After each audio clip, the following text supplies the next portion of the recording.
السلام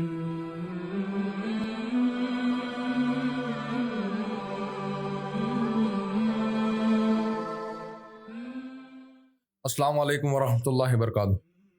مولانا اسد اسرائیلی صاحب کی کتاب اجالوں کے قافلے سے آج چھٹا باب، پھول کا زخم۔ ہجرت کا تیسرا برس تھا، بدر کی لڑائی ہو چکی تھی، کافروں کے بڑے بڑے سردار لوگ مارے گئے تھے، بڑے بڑے بہادر لوگ قتل ہو گئے تھے، ہر گھر میں رونا دھونا مچ رہا تھا۔ کیسے ارمان سے مکہ کے یہ بہادر ہتھیار سجا کر بدر کے میدان میں گئے تھے کہ اب تو اسلام کا چراغ بجھا کر ہی آئیں گے، یہ فتنہ ہمیشہ کے لیے ہٹا کر ہی آئیں گے جس نے سارے عرب کو پریشانی میں ڈال رکھا ہے۔ عمیر بن وہب کے دل میں بھی انتقام کی آگ بھڑک رہی تھی۔ کیسے کیسے بہادر پہلوان، کیسے کیسے خوبصورت اور تندرست نوجوان مارے گئے تھے۔ مکہ کی گلیوں کی ساری رونق ہی جاتی رہی تھی۔ اس ہاشمی نوجوان نے کیسا فساد پھیلایا ہے۔ عمیر بن وہب نے سوچا، اسے ایسا لگا جیسے انتقام کی آگ اس کا دل جھلسائے دے رہی ہے۔ صفوان ابن امیہ تو اسی روز سے کروٹیں بدل رہا تھا جب بدر کے میدان میں مکہ والوں کو زبردست شکست ہوئی تھی۔ وہ سوچ رہا تھا کہ مکہ بھر میں کوئی ایسا نہیں جو اس ہاشمی نوجوان کو ہمیشہ کے لیے ختم کر دے، جس نے بھائیوں کو بہنوں سے اور بیٹوں کو ان کے والدین سے جدا کر دیا ہے۔ کیسے سکون سے رہتے تھے سب، کتنے پیار سے زندگی گزارتے تھے، کیا کر رہے ہیں، کیا کھا رہے ہیں، کیا پی رہے ہیں، کوئی پوچھنے والا ہی نہ تھا۔ اور اب اس ہاشمی نے ایسا چکر چلایا جیسے کوئی جادو کر دیا ہو۔ جسے بھی اس کے پاس سمجھانے کے لیے بھیجا وہ اسی کی سی باتیں کرتا ہوا واپس آیا۔ لاؤ، عمیر بن وہب سے کہتے ہیں، اسے سخت جلن ہے عبداللہ کے بیٹے محمد سے، اب اس قصے کو پاک کرنا ہی ہوگا۔ صفوان ابن امیہ عمیر کے گھر جاتے ہوئے نہ جانے کیا کیا سوچتا رہا۔ عمیر، اس نے رازدانہ انداز میں جھک کر کہا، ایک خیال آیا ہے میرے ذہن میں، اگر تم ساتھ دو تو۔ ہاں بتاؤ، عمیر نے پورے جوش سے کہا۔ مجھے خبر ہے کہ انتقام کی اسی آگ میں تم جھلس رہے ہو جس میں میں جھلس رہا ہوں۔ عمیر، میں تمہیں بہت سا انعام دوں گا، بہت سارا روپیہ پیسہ دوں گا، بس ذرا سی ہمت کر لو عمیر۔ میں جانتا ہوں کہ تم بہت قابل اعتماد شخص ہو اور تم محمد سے انتہائی نفرت کرتے ہو، تمہارے اوپر اس کا کوئی جادو اثر نہیں کر سکتا، کیا تم اسے ختم کر سکتے ہو؟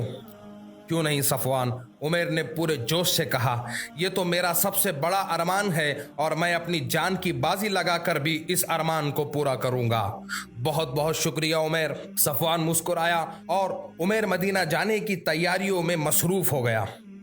اس نے اپنی تلوار زہر میں بھنجائی اور مدینہ پہنچ گیا۔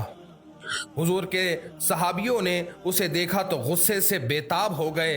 اس شخص نے کیسی کیسی تکلیفیں دی تھی حضور کو، سرے بازار گالیاں دیتا تھا وہ آپ کو، یہ آخر مدینے میں کیوں آیا ہے؟ مدینہ جو حضور کے جانثاروں کا شہر ہے، لیکن حضور کی پیشانی پر کوئی بل نہ آیا، نہ چہرے پر غصے کی کوئی جھلک ہی آئی، بلکہ ہونٹوں پر ایک پیار بھری مسکراہٹ طلوع ہو گئی۔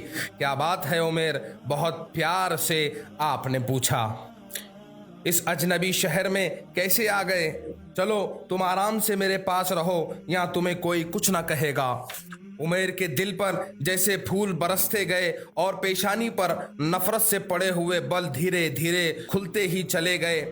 کیا سلوک محمد میرے ساتھ کر رہے ہیں، میں جس نے انہیں نہ جانے کتنی اذیتیں دی، جو ان کا سخت دشمن ہے، جو انہیں قتل کرنے کے ارادے سے آیا ہے۔ عمیر کے ماتھے پر پسینے کی بوندیں جھلک آئیں، وہ پتھر کی طرح کھڑا کا کھڑا رہ گیا۔ نفرت کے اندھیرے ایک دم چھٹ گئے اور جیسے ہر طرف اجالا ہی اجالا ہو گیا۔ حضور کا چہرہ اس کی آنکھوں میں ایک چراغ کی طرح جگمگانے لگا۔ یہی تو وہ چراغ ہے جس کی روشنی ہر آنکھ کو چکا چوند کر دیتی ہے۔ اس نے سوچا، میں کتنا بے وقوف تھا جو آج تک اس شخص سے نفرت کرتا رہا۔ اللہ کے رسول عمر نے بھرائی ہوئی آواز میں کہا، میں آپ کو قتل کرنے آیا تھا، یہ دیکھیے زہر میں بھنجی ہوئی میری تلوار، مگر یہاں آ کر خود قتل ہو گیا ہوں، میرے ماں باپ آپ پر قربان، مجھے کلمہ پڑھائیے۔ اور عمر کلمہ پڑھ کر اسلام کے جانثاروں میں شامل ہو گئے۔ چند روز بعد مکہ پہنچے تو صفوان ابن امیہ نے امید بھری آواز میں عمر سے پوچھا، سناؤ عمر، کوئی اچھی خبر؟ اللہ کے سوا کوئی معبود نہیں اور محمد اس کے سچے رسول ہے، عمر نے کہا تو عقیدت سے ان کی آنکھیں بھر آئی تھی۔ آج وحدت ویژن میں بس اتنا ہی، کل انشاءاللہ ہم سنیں گے لہو کی مہندی۔ چلتے چلتے آپ سے درخواست ہے کہ اس کو زیادہ سے زیادہ شیئر کرے اور لوگوں تک پہنچائے۔ میں طیب ظفر آپ سے وداع لیتا ہوں۔ السلام علیکم ورحمۃ اللہ وبرکاتہ۔